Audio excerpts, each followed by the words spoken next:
बिस्मिल्लाहिर्रहमानिर्रहीम। अस्सलाम वालेकुम। आज की इस वीडियो में हम डिस्कस करेंगे प्रेपोजिशन। ये हमारी सेकंड वीडियो है। इससे पहले भी हम एक वीडियो में जो है वो प्रेपोजिशन को डिस्कस कर चुके हैं। उसमें हमने बिल्कुल बेसिक से समझा था कि प्रेपोजिशन क्या होती हैं। आज हम फर्दर डिस्कस करेंगे अदर प्रेपोजिशंस को। हम स्टार्ट करते हैं ऑन टू से। ऑन टू प्रेपोजिशन कब इस्तेमाल की जाती है? जहाँ पर भी कोई भी मूवमेंट में हो चीज़, मतलब कि कोई चीज़ अगर मूवमेंट में हो और वो फिर सरफेस पे आ जाए तो हम ऐसी सिचुएशन में हम इस्तेमाल करेंगे ऑन टू। फॉर एग्ज़ाम्पल जैसे हम ये देख लेते हैं, ये कैट जो है वो जंप कर कर आ रही है सोफे पर।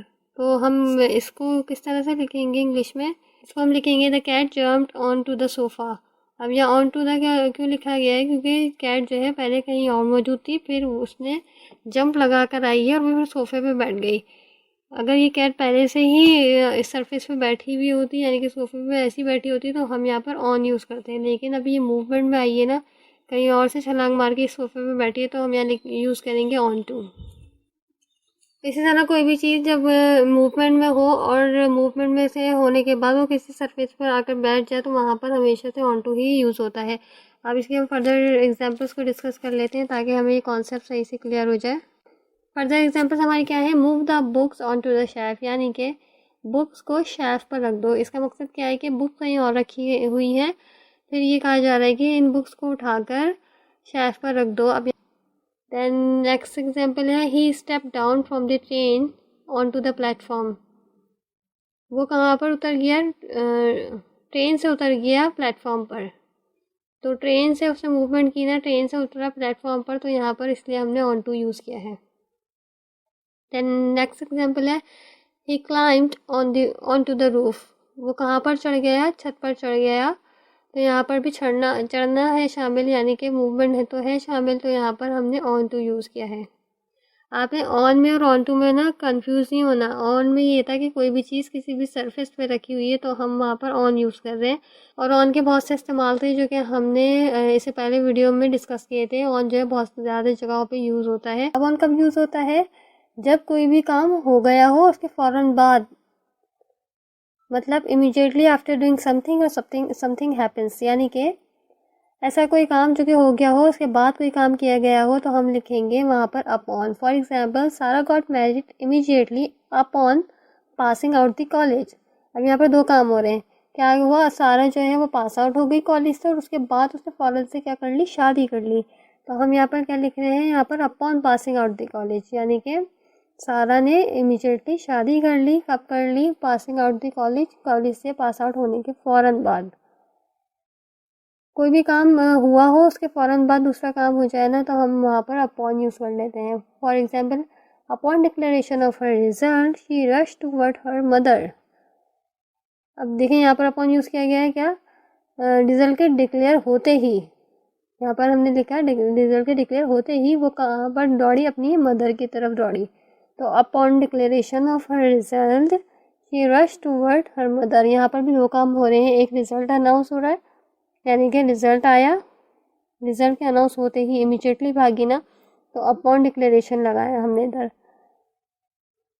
आई होप आपको ये अपॉन का यूजेज समझ आया होगा।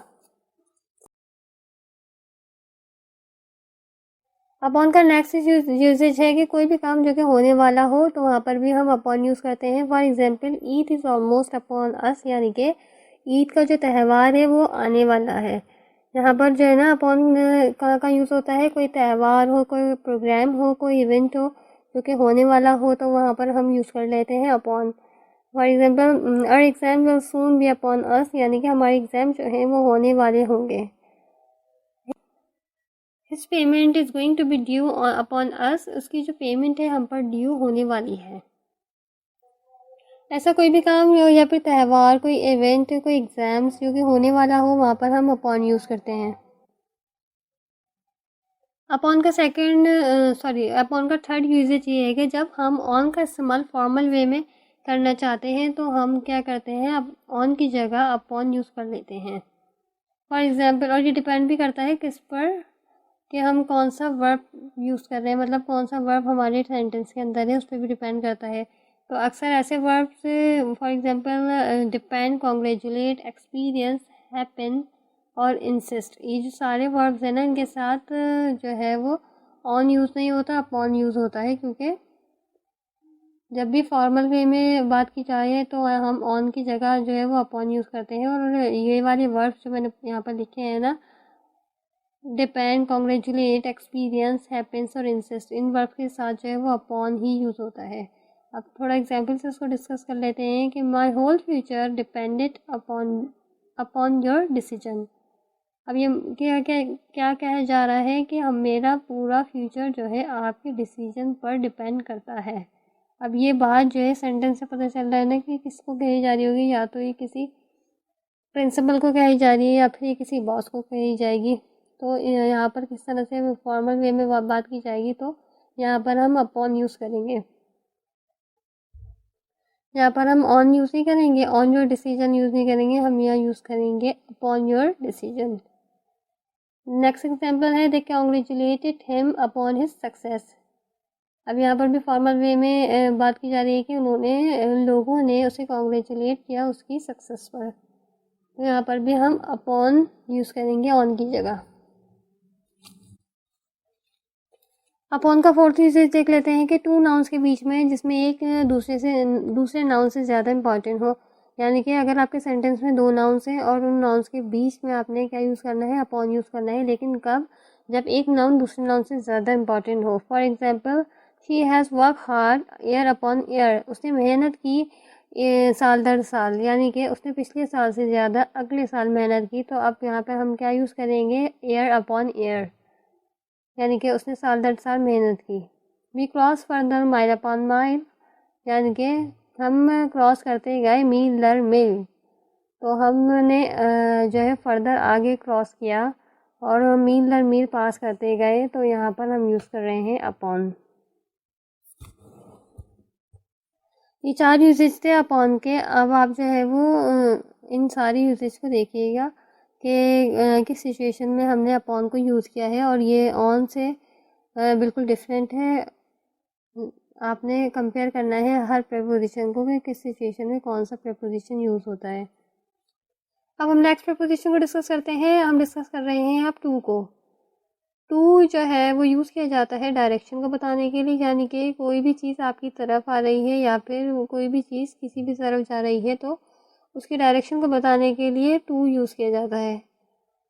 अब कोई भी चीज़ ज़रूरी है कि आपकी तरफ ही है, वो किसी और तरफ भी जा रही है, तो हम वहाँ पर टू यूज़ करेंगे। For example, I am going to school, यानी कि मैं स्कूल जा रहा हूँ। I am going to Karachi, मैं कराची जा रहा हूँ। अब ये जो टू यूज़ किया है ना, यहाँ पर बताया जा रहा है कि डायरेक्शन किस तरफ जा रहे हैं, स्कूल जा रहे हैं और कराची जा रहे हैं। देन नेक्स्ट एग्जाम्पल है, she is coming to me, वो मेरी तरफ आ रही है। She is giving money to him, यानी कि उसके जो पैसे हैं ना, यहाँ पर देखें, यहाँ पर कोई चीज़ नहीं जा रही, यहाँ पर कोई जो है कोई शख्स नहीं जा रहा किसी की तरफ। ये she is giving money to him, यहाँ पर सिर्फ पैसे जा रहे हैं किसके, उस लड़की के पैसे जा रहे हैं किसी लड़के के पास। तो she is giving money to him, वो अपने पैसे दे रही है उसको, लड़के को। तो यहाँ पर भी हमने टू यूज़ किया है। किसी भी चीज़ की डायरेक्शन को बताने के लिए टू यूज़ होता है। जैसे Ali is going to Canada, Ali कहाँ जा रहा है, अली कनाडा जा रहा है। लेकिन अगर हम यहाँ पर टू की जगह टूवर्ड्स यूज़ करना चाहें तो क्या ऐसा पॉसिबल है कि हम टू को हटा के टूवर्ड्स यूज़ कर लें? तो इसका आंसर ये है कि नहीं। आपने टू यूज़ करना है उस वक्त जब आपको कंफर्म हो कि ये जो शख्स है वो वाकई में कनाडा ही जा रहा है। अगर हमें ये कंफर्म ना हो ना कि वो कनाडा जा रहे हैं, ऐसा कि कनाडा के करीब कहीं जा रहा हो, तो वहाँ पर हमें जब कंफर्म ना हो तो हम वहाँ यूज़ करते हैं टूवर्ड्स। यानी कि Ali is going towards Canada का मतलब ये होगा कि अली जो है वो कनाडा की तरफ जा रहा है, यानी कि कनाडा की ओर जा रहा है। लेकिन Ali is going to Canada का इसके मीनिंग ये होंगे, जब हम टू लगाएंगे तो उसकी मीनिंग ये आएंगे कि ये कंफर्म बात है कि वो कनाडा ही जाएगा, कहीं और नहीं जा रहा। और जब हम बोलेंगे ना Ali is going towards Canada, तो इसका मतलब है कि वो कनाडा की तरफ जा रहा है।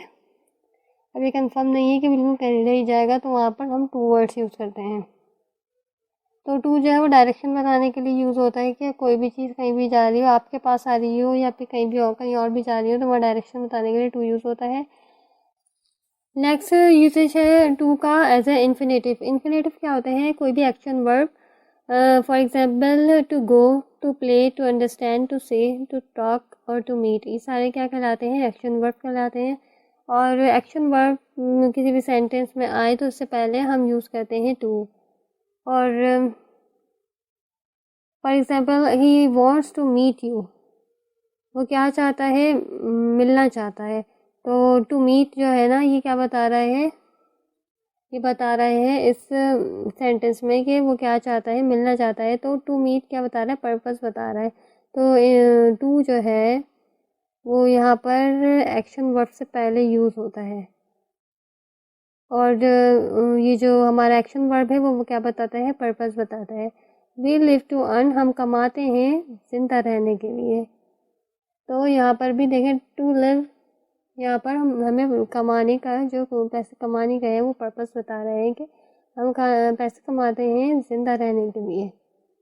तो एज अ इन्फिनेटिव यूज़ हो रहा है यहाँ पर टू। यहाँ पर डायरेक्शन का कोई काम नहीं है, लेकिन हमें यहाँ पर पर्पस बताया जा रहा है, तो हम यहाँ पर भी टू यूज़ करेंगे।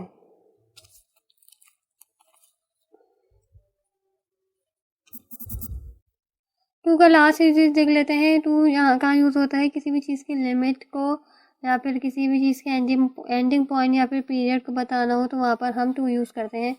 फॉर एग्जांपल किसी भी चीज़ का ये बताना हो कि ये कितनी जो है वो बढ़ गई है, या फिर इस पर इतने प्राइस बढ़ गए हैं या फिर कम हो गए हैं, तो वहाँ पर हम टू यूज़ करते हैं। और टू का इस्तेमाल वहाँ पर भी हम करते हैं कि जहाँ पर हमें किसी चीज़ का पीरियड बताना हो कि ये चीज़ जो है इस दिन से इस दिन तक, यहाँ से लेके यहाँ तक होती है। मतलब कि हम अक्सर कहते हैं ना कि Monday to Friday 9 PM to 8 PM। तो यहाँ पर टाइम पीरियड को बताना हो या फिर एंडिंग पॉइंट किसी भी चीज़ का बताना हो तो वहाँ पर भी टू यूज़ होता है। अब हम डिस्कस कर लेते हैं थोड़े example. The petrol prices rose up to 80 rupees per litre. अब इसमें यहाँ पर टू हमें इस्तेमाल किया है क्योंकि यहाँ पर ये बता रहे हैं कि पेट्रोल के जो प्राइस हैं ना वो इतने बढ़ गए हैं, 80 रुपीज़ बढ़ गए हैं पर लीटर पर। किसी भी चीज़ के मेजरमेंट के लिए भी ना हम टू यूज़ करते हैं यहाँ पर, लेकिन मेजरमेंट नहीं, यहाँ पर हमें बताया जा रहा है कि प्राइस बढ़ गए हैं। We worked 9 to 6 Monday to Saturday. यहाँ पर क्या कह रहे हैं कि हम काम करते हैं 9 to 6 यानी कि 9 बजे से 6 बजे तक और मंडे टू सैटरडे। तो यहाँ पर हमें ये पीरियड बताया जा रहा है ना, तो हमने यहाँ पर टू यूज़ किया है। आई होप आपको ये प्रेपोजिशन समझ आए होंगे। इनमें कोई भी प्रॉब्लम हो तो आप कमेंट में ज़रूर बताइएगा। Thank you so much for watching.